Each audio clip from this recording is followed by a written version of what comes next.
Hari ini kita membahas satu tema yang sangat penting sekali, yaitu tentang Allah melawat umatnya.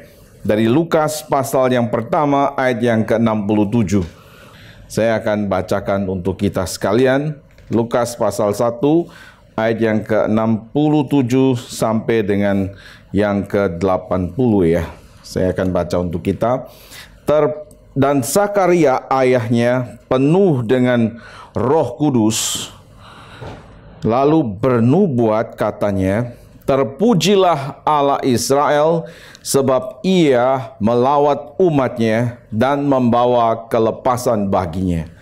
Ia menumbuhkan sebuah tanduk keselamatan bagi kita di dalam keturunan Daud hambanya itu, seperti yang telah difirmankannya sejak purbakala oleh mulut nabi-nabinya yang kudus, untuk melepaskan kita dari musuh-musuh kita dan dari tangan semua orang yang membenci kita, untuk menunjukkan rahmat-Nya kepada nenek moyang kita dan mengingat akan perjanjiannya yang kudus, yaitu sumpah yang diucapkannya kepada Abraham, bapa leluhur kita, bahwa ia mengaruniai kita supaya kita terlepas dari tangan musuh, dapat beribadah kepadanya tanpa takut dalam kekudusan dan kebenaran di hadapannya seumur hidup kita. Dan engkau, hai anakku, akan disebut Nabi Allah yang Maha Tinggi, karena engkau akan berjalan mendahului Tuhan untuk mempersiapkan jalan baginya, untuk memberikan kepada umatnya pengertian akan keselamatan yang berdasarkan pengampunan dosa-dosa mereka oleh rahmat dan belas kasihan dari Allah kita, dengan mana ia akan melawat kita surya pagi dari tempat yang tinggi, untuk menyinari mereka yang diam dalam kegelapan, dalam naungan maut, untuk mengarahkan kaki kita kepada jalan damai sejahtera.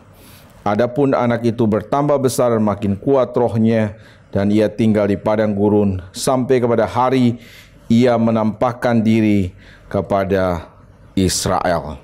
Saudara-saudara yang dikasihi Tuhan, demikian jauh pembacaan firman Tuhan.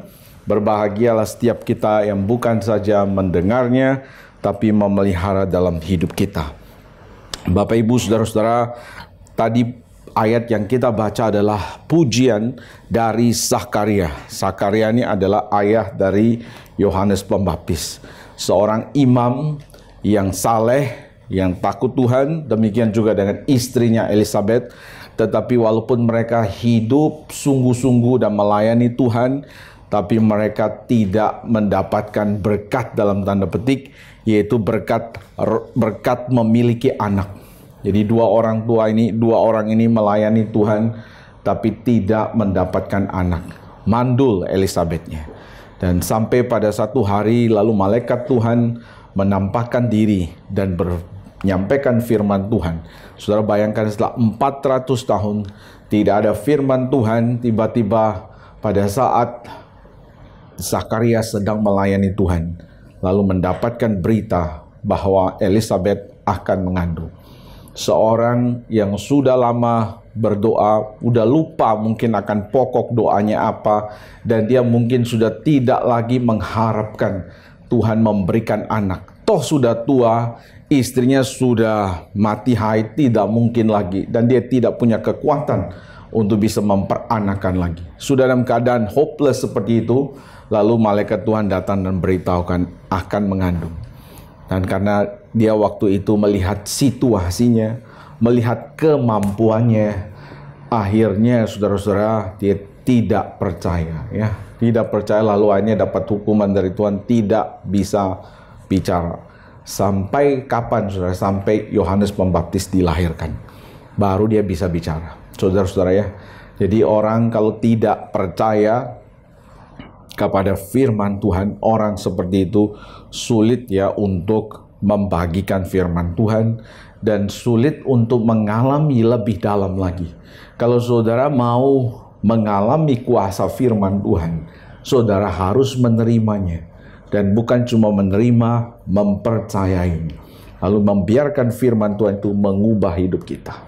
Tapi kalau orang waktu mendengar, langsung tutup telinga, ya nggak mau mendengar lagi. Itu perkataan manusia. Itu perkataan para komentator. Saudara langsung tolak seperti itu. Orang seperti ini tidak akan pernah mengalami kuasa firman Tuhan.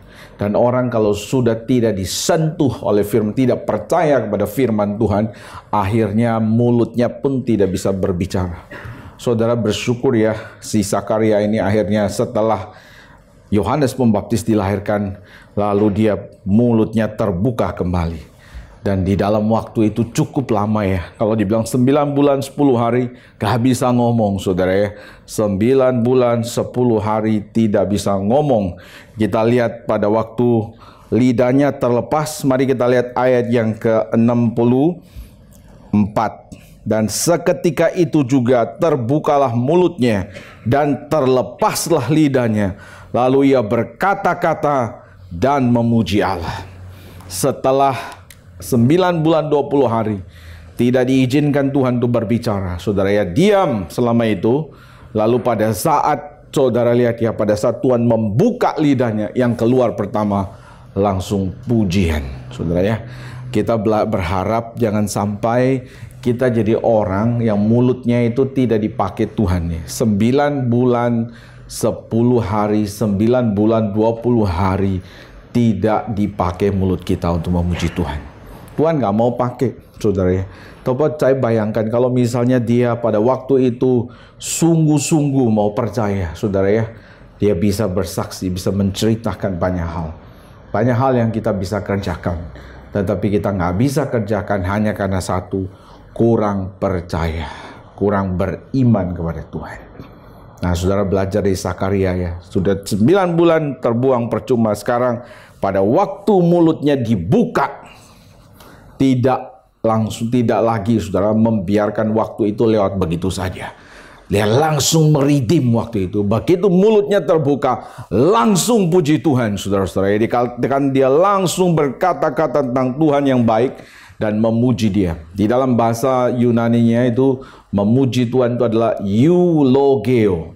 Nah, eulogeo, you itu baik, logeo itu bicara. Speak well. Bicara baik tentang Tuhan, itu namanya memuji Tuhan, bahasa Indonesianya. Ya, jadi kita melihat dia berkata-kata speaking well of God.